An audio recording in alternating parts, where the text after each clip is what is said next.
Also, the building was getting a little rugged. Okay, how many times did we lose power? We lost power so many times. How many times did water leak in some way, shape, form, capacity? Y'all don't even know. Hey everyone, I'm Heus. I'm a filmmaker and a storyteller. And I'm Mr. Heus, and I'm figuring out how my body ages and how I feel about that. Oh. My ankles hurt. Okay. And this is the StumbleWell podcast, a couple that you know, talking about life and marriage and other such things. Roll the music.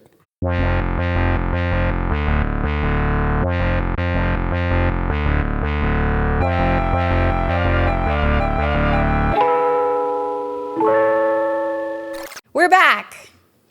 It's been a while. And you can probably tell that the background has changed. We moved.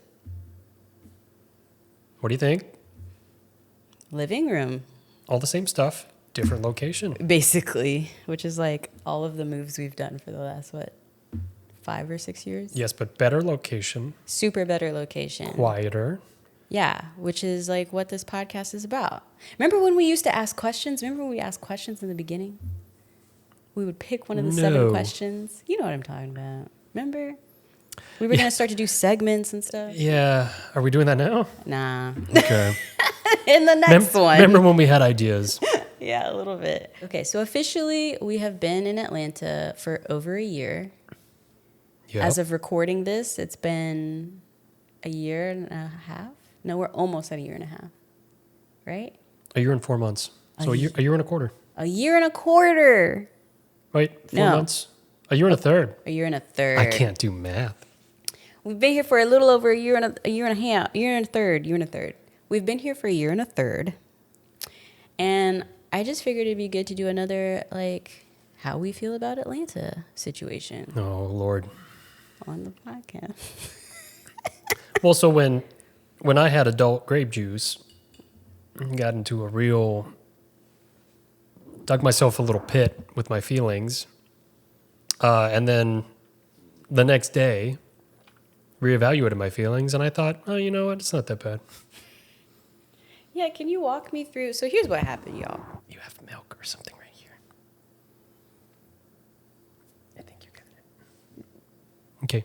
Mr. Elise made me a latte, and it's very frothy, so I'm doing it's a Belgium dip thing. Oh. Anyway, so the other night, I had said, I like Atlanta. Officially, I think I like it. It was a little rough. It was a little rough and ready in the beginning for me, not gonna lie. You know, I think in the last podcast, I was like, Atlanta's shown me that I'm a simpleton. You know what I'm saying? Remember I was saying that? There was a little bit of a learning curve, bigger city, I'm a country bumpkin. Okay. You know what I'm saying? And so now I feel like officially I'm like, no, I got this. I can navigate, but I felt like I had to grow into it a little bit. And now it's I like Atlanta. It's well enough. It's fine. It's good. But you had still kind of voiced, at least relatively recently, you had voiced I don't necessarily hate it here, but it's not my jam per se. And my rebuttal to that was, well, I picked this place because I wanted to get to the next phase of my career, so on and so forth, all of that. And I'm seeing the dividends of that, I feel. So the next place you got to pick. I'm not going to be trying to pick for you. There you go. And then that sent you into just a little bit of a tizzy, apparently. I didn't realize you were in a tizzy all the way. I didn't realize you were all the way tizzical. And so you text me the next day and was like, sorry for being in a tizzy. And I was like, oh, damn, my bad. I didn't realize it was that deep. Yeah, I don't... But thank you for the apology. It was just... how much are we getting into this? It's more... It's a podcast, so we can get into it as much as you want. But I think I was confusing how I felt with my creative passion, creative project, creative career, creative workings. I think I was confusing my feelings with my feelings of being in Atlanta because... So more background on my feelings when we first moved here. I had little agency because I didn't have a job at that point. Came here and got a job, but when we first moved, I was like, well, I have no reason to stay in San Antonio because I don't have a job. And, I could go back into the job market here in San Antonio and it would be whatever. Yeah. But moving to Atlanta would be a little bit different. So that was the first thing. Like I felt like I lacked a little bit of agency. And then I had to go back into nursing, which I was going to do regardless. Yeah, whether we moved or not. Right. Yeah. And then we were living in Midtown, which I think just kind of added to a level of stress. Yeah, I don't think we actually ever told them what part of town we were in officially, like for our, like just, I think we were just trying to not. I thought I don't know if I think you would cut it out. Might have. When I said the location. And then I remember when we were recording the episode, you were like, should we be saying what part of town we're in? And I was like, I think it's okay. I don't know. Which are you finna search Midtown for me? I mean, if you want, I don't know. I mean, don't. Did cut it out. You're right. But anyway, well, we used to be in Midtown because we're not there anymore. Yeah. You can still find me driving through there most afternoons, sitting in traffic, grinding my teeth into dust like everyone else. But yeah, so I think Midtown was adding a little bit, a lot of stress. Yeah. Just leaving the apartment and then just the world jamming a fist down your throat. And you're like, wow, I did not want this. Still don't want this. Can I go back inside? I have to go to work. I have less time to write, even though I'm actually writing more now. It's just not as much as I was writing at the beginning of the year, which was already after we moved to Atlanta. Having said that, I think I'm okay with where we are. Yeah. Like physically here. Yeah, I mean, I don't know if the city's growing on me. I think I'm more just acclimating to it. Sure. And its eccentricities, traffic, but it's like Austin traffic, but it moves. Like Austin traffic is more infuriating. Yeah, you just be sitting. Yeah. Being on 35 for anywhere more than 30 minutes. Yeah. Which may only get you, depending on the time of day, a couple miles. Yeah. But going anywhere near Austin, trash. Anywhere north of Temple, trash. Yeah. Anywhere where there's construction, like you might as well just put yourself in a hefty bag. Like it's not. Yeah. It was not okay. So here, different. Food, actually quite good. Finding good wine bars. Finding all the things that we usually gravitate to. Yeah, so we enjoy. Good social circle. Yeah, among the run group. Yeah, run group's been cool. Run group is cool. I do need to run a little bit more. I think there's more just things that I'm working on myself. And perhaps I'm just frustrated with myself in where I am in Atlanta, but it's not bad. Because nursing is actually fine. Oh yeah, do they know about that? Beep, beep, beep, beep, beep, beep, beep, beep, beep, beep, beep, beep. Hey everyone, thanks so much for listening / watching this episode of the podcast. A few announcements. The first one being, are you registered to vote?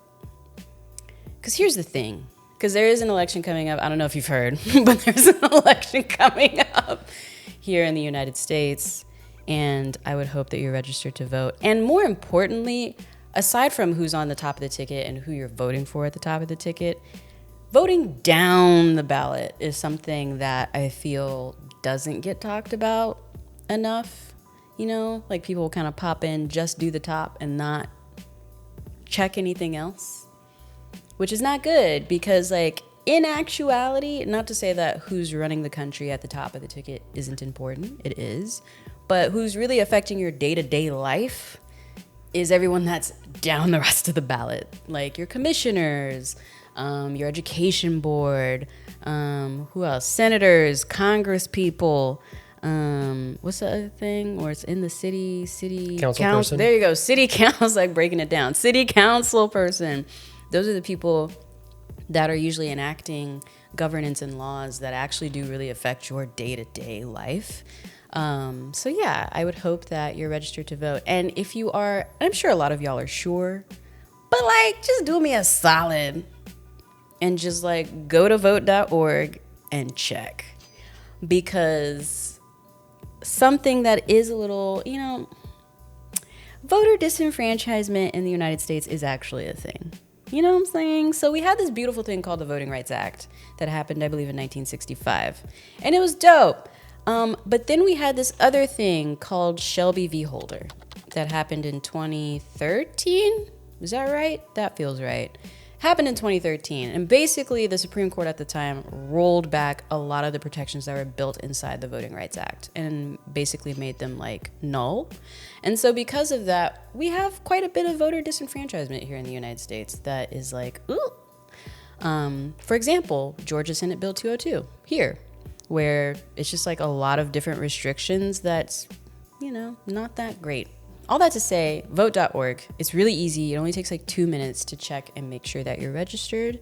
If you are not eligible to register to vote yet, it also can set up a reminder for you when, like if it's based on age, it can set up a reminder for you to know right when that time is to begin to register so that way you can vote in the next election. And also if you find out that you're not registered, which did happen to me here in Georgia, interestingly enough, it'll show you how to then register. It'll take you right to where you need to go, set it up, get registered. Also find out where when your early voting is. Oh yeah, that's something that is worth noting. Because as we well. don't have a national day off or a national holiday for voting. Yeah, on election day. Yeah. So vote on the weekends. Yeah, early voting is a thing. Definitely utilize it. Get her done. All that to say, vote.org. Aside from that, though, thanks for listening to this episode of the podcast. If you are watching here on YouTube, subscribe, follow, social media, all of the things. Comment down below. That really helps us algorithmically to get shown to more people. And we appreciate that. If you're listening to the podcast wherever you get your podcasts, rate us over there. 5 stars is preferred. But we stand constructive criticism, you know what I'm saying? Just be constructive with your feedback. Okay? And then finally, if you want to take things a step further, consider joining the Patreon. Patreon.com/Heus. There you get early access to these podcast episodes, exclusive content, merch, and more. Just FYI, the Patreon, I don't know if I told you this. Have I told you this? So you know the comic book starting up with Akira and with Edgar? Mm-hmm. Yeah, so basically like indefinitely, probably until about June of next year, Patreon funds are just going to them to pay for them to produce the comic with me. Yeah, I think I told you about that. That's cool. Yeah. So y'all who don't know, Mr. Heus is a writer. He wrote a whole bunch of short stories. I took one, adapted it into a script. Then Grace, the homie in Texas, was like, "Hey, could you do a line budget for this?" And she was like, "Yeah, that'll be like 50 to 70K." And I was like, "Dang, I ain't got that." So then I was like, how do I make this a thing? How do I turn this into something else? And then a comic book idea came up. So now I'm turning the short film script that I adapted from one of Mr. Heus' short stories into a comic book. And the Patreon money is going to that. So patreon.com/Heus if you want to get early access to these videos and then also see the sketches as they come out and things like that over there, like early access. And then finally, if you don't want to be on Patreon because you're like, Heus, I can't do another subscription. I just can't. I just won't. I understand. Because, wow, there's a lot of subscriptions out there. How is Hulu raising the fees again? Disney Plus. Look, I'm not finna get any kind of sponsorship ever. But anyway, I understand. Buy us a coffee then instead. I'll put the link up on the screen. It's coffee.com. Coffee.com/Heus, I think is the direct link. I always say Ko-Fi because it's ko-fi.com/Heus. But yeah. Also, forgot to mention, the Costa Rica trip happened. The first group trip, the inaugural group trip happened. It was pretty dope. How'd you feel? Mr. Heus went. It was great. It was fun. Yeah. Good vibes. It was really good vibes. It was a really cool group of people that came. 14 folks. Mm-hmm. And now I'm launching another one. So now for the next trip, we're going to Crete, Greece. Crete, Greece. And it'll be in September. So like almost a year out from now. So yeah, if you're interested in checking that out, I will link to it down below. I'm really excited. And I think the main thing I learned from doing the Costa Rica trip was just giving people more access. So obviously, we're going to do a whole bunch of amazing stuff. Like, it's going to be fun. We're going to do a whole bunch of amazing stuff. But what I really enjoyed from doing the Costa Rica trip was the one-on-ones. Basically, anyone who was interested, I set up time when we had downtime And we just sat together and did one-on-ones. So one person wanted to rework her artist statement, and I sat with her and helped her rework her artist statement. Another person had questions about Adobe Premiere Pro, opened my laptop and was like, what do you want me to teach you how to do real quick? And we did that together, and it was just really fun. And now that the trip has been over, I've opened up my Calendly, and just a few of them have done like follow-ups on whatever we talked about while in Costa Rica, obviously for free. And that's been fun. I just really enjoy like helping people with whatever they need help with that I think I can offer anyway.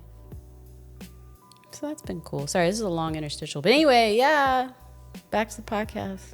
Bye. Oh, damn. We announced it at a previous podcast that I was going back. Yeah, to like nursing. Right. Like not the HEDIS stuff. Right. Yeah. Yeah, the HEDIS didn't... pan out long term. I'm probably, if they offer it again, I'll probably do it again. To some capacity, but I'm not quitting again and doing just HEDIS because it just doesn't work. For and long like, term, you mean? Yeah. Yes. I mean, the position was great, super flexible, loved what I did, team was great, pay was fine, like everything was there. Work from home. Right. And there were a couple opportunities that I could have shifted into it with that company that I was working for, but it just didn't work, or the opportunities left, or I don't know. There was just a lot of things in flux, but I could not do it consistently. Yeah. And we needed money. So sure. My feelings are complicated. I'll just say that. You? No, I mean, I still feel like what I said I think we'd been there for like 6 months. Been here for like 6 months when we did the last podcast about Atlanta. I think we had been here almost a year. Oh man, I gotta go back and look. I want to say that we were still at the old place. Oh yeah, we were still at the other apartment. Yeah. Was it 6 months? Oh, it might have been 6 months. I think it was you might be right. A little over 6 months. Yeah. I feel like what I said in there more or less still stands true. I just feel a little more firm in it. Because we're not in Midtown, especially because we're not in Midtown anymore, which I was grateful for the space for what it was, because it got us here and we could really easily have people over if we wanted to. My family came to visit almost immediately once we moved, and they stayed for a while. They stayed for like 5 days. And then my mom also came back like multiple times and stayed with us. Stephanie came and stayed when we did the podcast. She was with us for a week, and it was fine. I felt grateful for the space because it served the purpose of getting us here relatively comfortably. Good launch pad. Like Midtown, you're in the middle of the town, you know? So like being in Midtown and being able to kind of bop out to all the things was cool.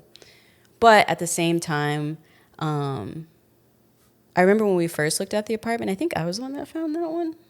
I remember the location being like, okay, this is cool, but I knew like the unit itself, I didn't really like it because it was very dark in there. It made me very sad.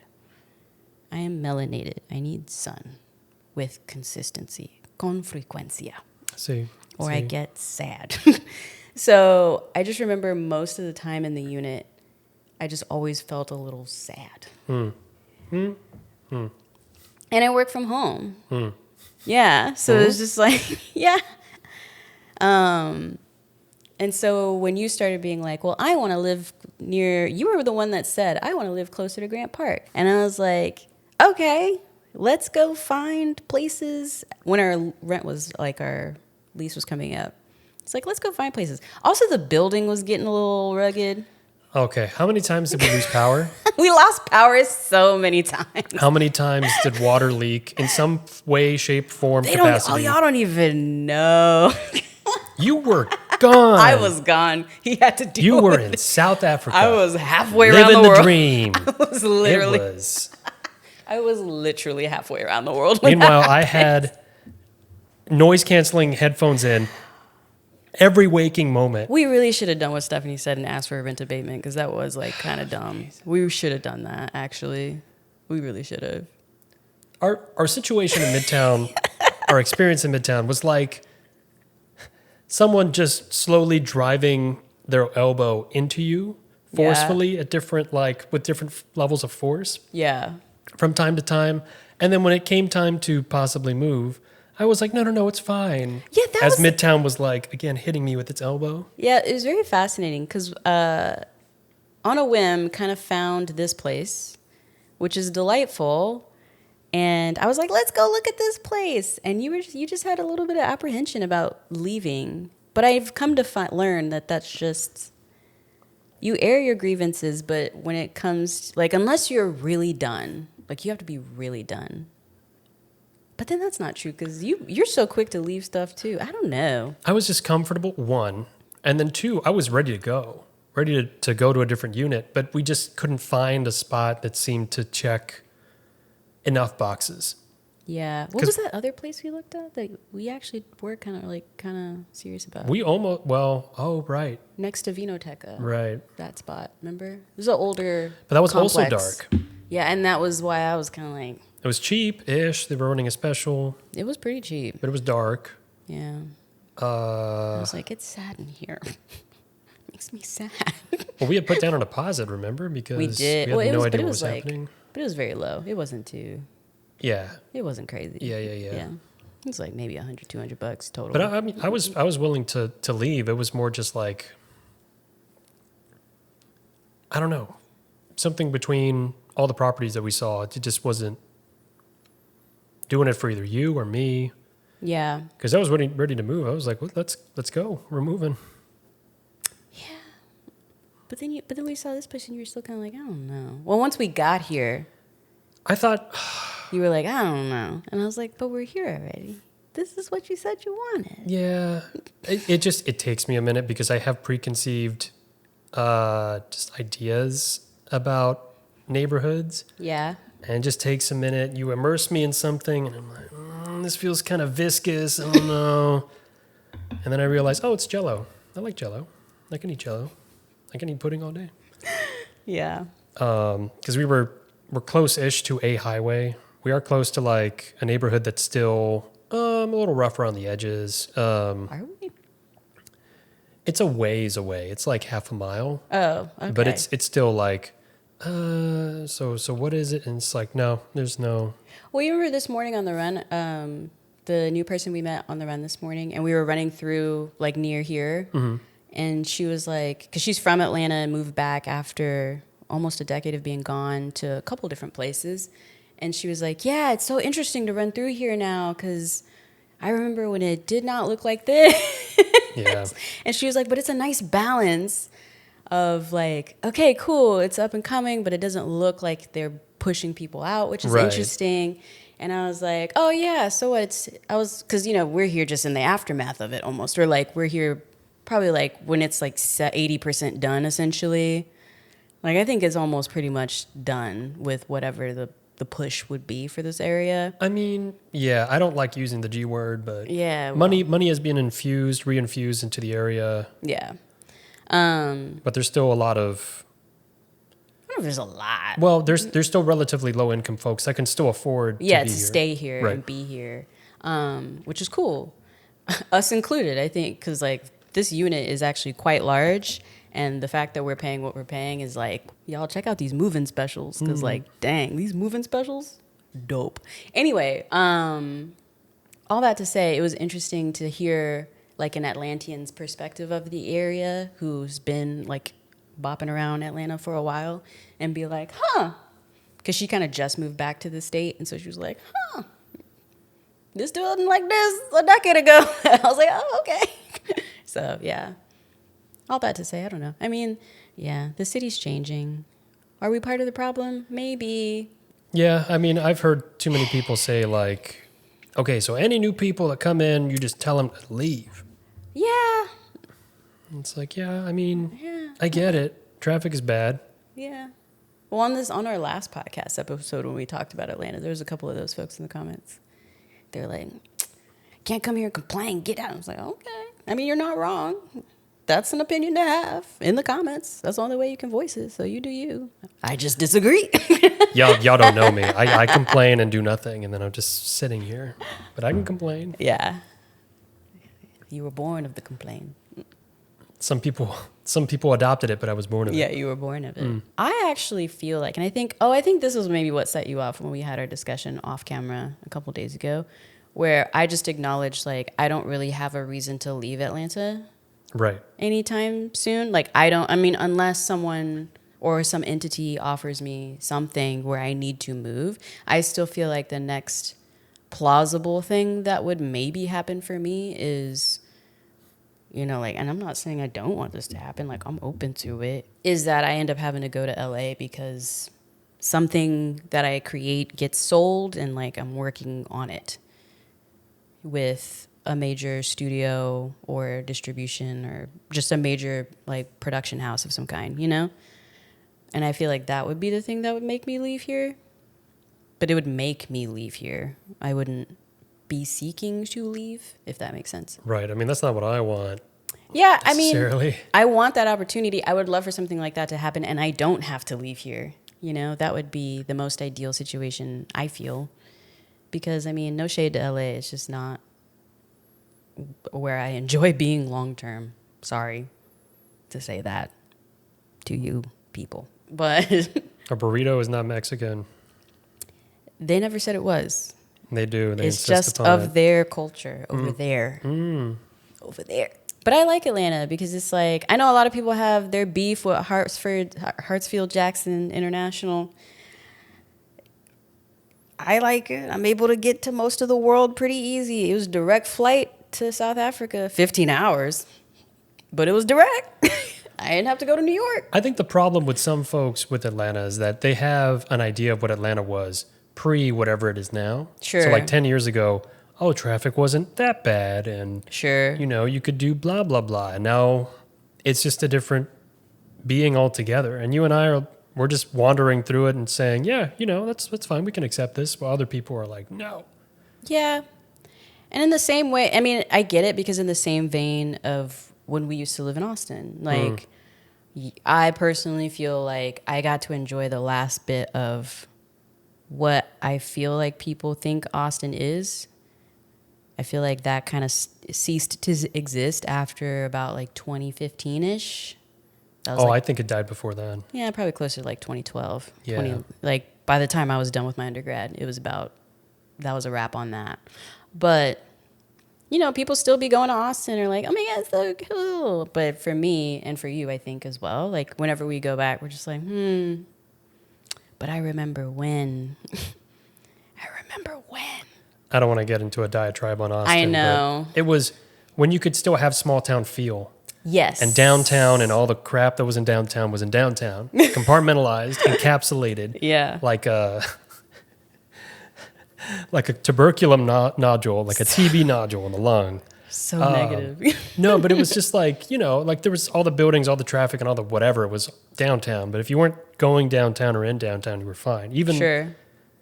you know, at the university at UT, it wasn't. Yeah, it still felt a little separated from. Yeah. You didn't have to deal with too much. It was a fun little bubble going to the But campus. now it's just like the sprawl is everywhere. Yeah, And the traffic is terrible. And it's just like, it's just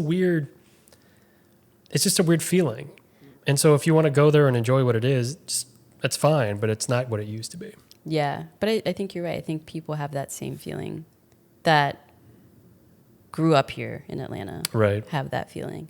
And I recognize that. It's also interesting to be in a place that, has a strong, what's the word? Like heritage culture kind of thing. Yeah. Built into it as a city, which I think most major cities have some variation of that. And like not technically be of it, you know? So a lot of the Atlanteans that are born and raised Atlanteans, not that I haven't had like a bad experience with someone, but I will say that they are a little like, and where did you come here from? You're not a true Atlantean. And I'm like, no, I'm not. Because this came up. Remember when we went to Costa Rica recently for my first group trip? It was really fun. It was a good time. But while there, I'm smiling at the people that they know who they are. yeah, Right. thanks for everyone who came. 14 folks came. We started off as strangers, ended up as friends. Anyway, but yeah, we went to Costa Rica and then like we'd be talking to local people and they would ask where we were from. And I would just say like, oh, I'm from Texas. And you were like, this is so interesting because that's not where we came from to get here. And I was like, you're not wrong. But just knowing how Atlanteans feel when you say you're from here and you're not, I'm just saying. I just started to just feel like, I guess I should just say I'm from the United States. But then that doesn't feel accurate either. I mean, it is. The U.S. is so big. So to just say you're from like a large swath of like, you know. Well, so I think when someone asks you, where are you from? You take it as okay, well, let me tell you where my heart or my spirit is. And for me, it's like we flew in from Atlanta. Like all my stuff is in Atlanta. My stuff is not in Texas anymore. Yeah. And like, while I consider the fact that I've been in Texas for a while. Yeah. Like, are we even Texan? Is the thing. I don't know. This is like, I don't know. I guess not.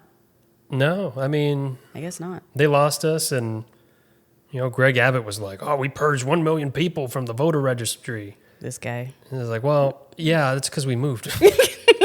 Most of the people on that registry died or moved. Right. Yeah, I remember hearing about this. Congrats for doing what you needed to do. Right. What you should have done. Yeah. Being on top ago. of it. Okay. Yeah. I guess you're right. But it's like, yeah, like, no, but where are you from? And it's like, oh, okay, well, my parents lived in Laredo, and I lived there for 18 years, and I had a lot of, I was like, oh, you want to talk, and we have 5 minutes, and you're not going to, gloss over in your eyes, then yeah, we can talk. But yeah. It's like, yeah, I'm from Atlanta right now. I'm not a Atlantan or whatever, and it's like, I live here. I don't know, man. And then if you have strong feelings, have them. But I moved here. I pay taxes here. Yeah. Yeah. That part. Vehicle is registered here. Like, all the stuff is here. Yeah, everything's here. So it's like, yeah, but you're not true. And it's like, that's fine. I can be fake. It's like, I'm new to this. I'm not. But am I true to this? New to this, but am I true to this? I don't know. Anyway. Look, man, I'm here. Don't give me a reason. I don't know where I'm going to go. Yeah, I think that was the other thing, too, with the conversation we had, where I was just like, you have to pick the next city. And then I just started naming places. Well, you said you have to pick the next city, but then I thought, but I don't have a city that I want to move to. Oh. We can always visit. Yeah. But, like, it's kind of whatever. That's true. Just need an HEB here. HEB. Listen up. We've got a great proposition for you.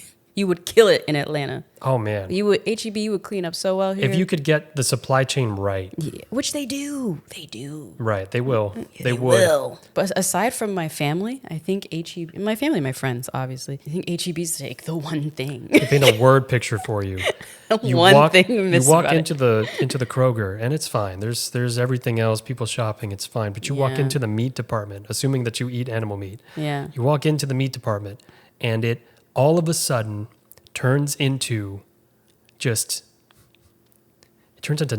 It's almost like you walk into a void space. Yeah. Where there is no meat in the department.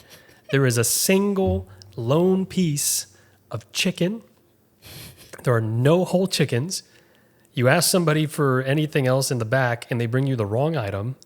And then there's a whole clearance section, technically, that's turning gray slowly. Yeah. Slowly Is it slow? Slowly starting to grow out of its packaging and consume the metal shelving that it's on, sitting right next to other stuff that's supposedly good to eat. Yeah. And it's like, this is the Kroger meat section. You will never be sponsored by Kroger, and that's fine. Fix your meat section. Or don't have it at all. Convert it into more produce. Something. Your seafood section is also bad. Somebody do something about this. I don't know if we talked about this in the first one, but yeah, that has been something that has been fascinating about leaving the state of Texas and coming to another state and just realizing how the rest of the country does food. And it's like, the rest of the country does food really sadly. Yes. It's really sad here. But I am grateful that there's Hmart, so there you go. And shout out to the Hmart in Doraville. Yep. Y'all be holding me down. The Hmart in Doraville be holding me down. DeKalb Farmers Market. And DeKalb Farmers Market. We just got to check that out literally today. Yeah. And that was dope. That was like, okay, cool. There are bastions of meat havens in the city of Atlanta, both inside the perimeter and outside the perimeter. I just want to buy something and not have to literally roll a pair of die as to whether or not it's rotten. Yeah, that did happen. You threw away a whole chicken because you opened it and It's happened a couple times. yeah, you opened it and it was like, that doesn't smell right, and yeah.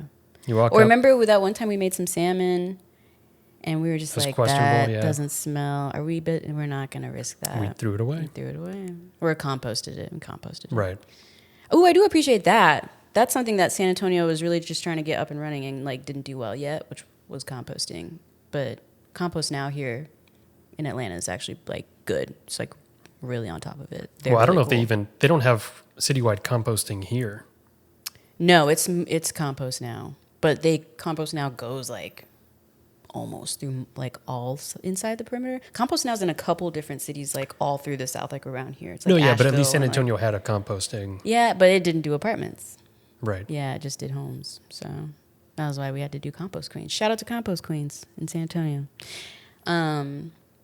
Anyway, it's not all that bad, I guess. It works. The recycling here annoys me. Hmm. That's me being super like hoity-toity green person, though. Because I'm like, really? We can't recycle the glass? But then I know like recycling's kind of like, in general, is kind of, you know what I mean? Like, we So recycle, but like, do we? Well, we need to do it. better as a people to like Yeah. make a high enough demand and then make it profitable and then have some sort of push politically so that it makes sense for companies to recycle. Because glass, it's so cheap to produce. Why would they? And it's not endlessly reusable like aluminum. Sure. So I think for me, I just get bothered with the fact that we're like off topic, but I get bothered with the fact that it has to be something profitable. Like, why can't it just be good for the environment so we just do it?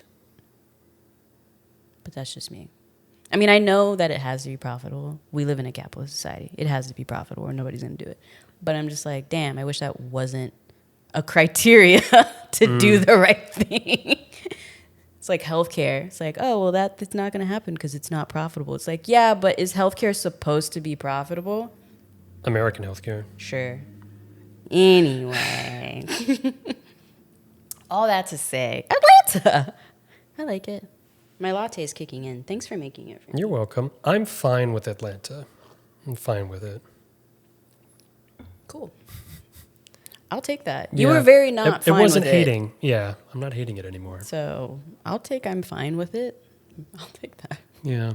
I wish Atlanta had a body of water near it, like You did in the mention city that. proper, which it does. It technically has urban waterways. I've gotten to see a few working on this little documentary. It seems neat. But I wish it was like a McKinney or like a Barton Springs or a Riverwalk situation, like something just for my heart. I mean, Barton Springs is now just It's like still a thing. like a waiting kiddie pool. There's so many people now, though. I wouldn't know.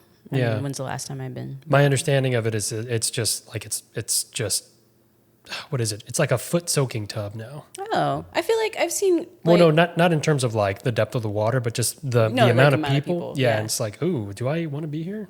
I guess not. I mean, I remember in the summertime, I would see Grace would post little, the homie Grace in Austin, she would post some little like, I'm at Barton Springs. And I'd see the visual and I was like, I mean, it looks cute. Still kind It of was looks fun. All right. But I mean, she'd be there like on a Tuesday at 2 p.m. You know what I Yeah. mean? Like, that helps, you know? You're not there on a Saturday.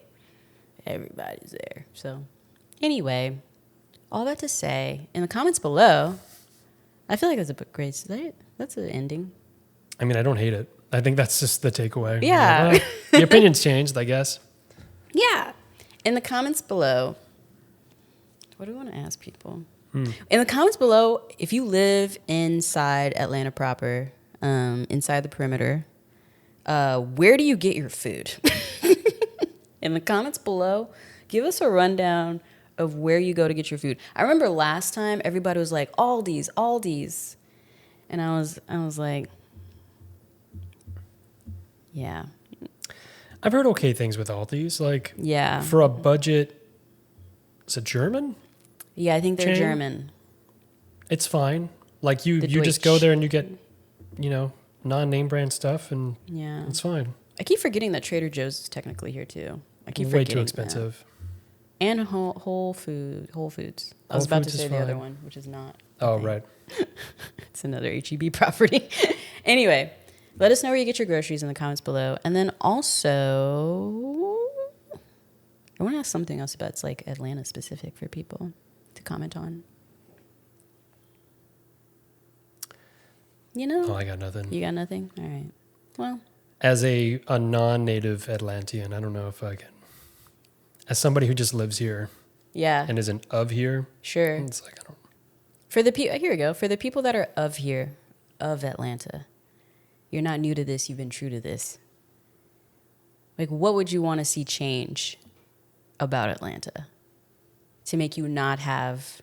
I'm assuming negative feelings, or maybe you don't have negative feelings. You actually like how the city's grown, etc. Let us know in the comments below. But yeah, StumbleWell, Stumble on. and we'll see you in the next one.